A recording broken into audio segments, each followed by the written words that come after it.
Nchi yetu inatutegemea sana sisi vijana. Madamu Ulio amezungumza vizuri. Haijalishi yanazungumzwa maneno mabaya kiasi gani kuhusu vijana, haijalishi kuna mtazamo mbaya kiasi gani kuhusu vijana, hususani vijana sisi wa Gen Z, hatuwezi tukasahau na tukapuuzia uhalisia wa matumaini na mategemeo ya taifa hili juu ya sisi vijana. Wanatutegemea sisi vijana kwa sababu moja, tuna nguvu, na bahati nzuri hata vitabu vyetu vitakatifu vinasema, nimewaandikia ninyi vijana kwa sababu mnazo nini? Mnazo nguvu, si ndio? Lakini nchi hii ama taifa hili linatutegemea sana sisi vijana kwa sababu tuna maarifa.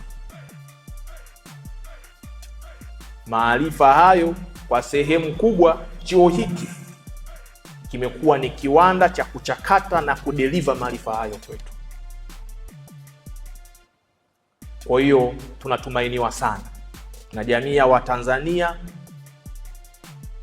katika kila aspect, iwe ya msaada wa kisheria na maeneo kwingineko. Lakini wanatutumainia sisi vijana sana kwa sababu tuna muda mrefu sana wa kuendelea kuichunga, kuitunza na kuiendeleza Tanzania yetu. Niliweke kama msisitizo katika hadhara hii ya viongozi wa chuo hiki cha DATO, tusijichukulie poa hata kidogo,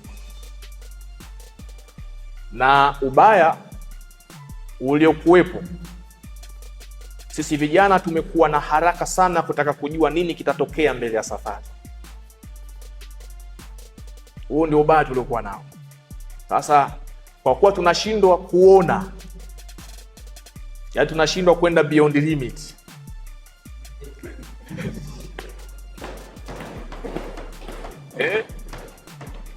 tunashindwa kwenda beyond limit katika kufahamu future zetu, basi unakuta vijana wengi tunakata tamaa.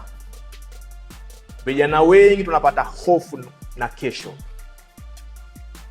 Vijana wengi tunakuwa depressed na kesho.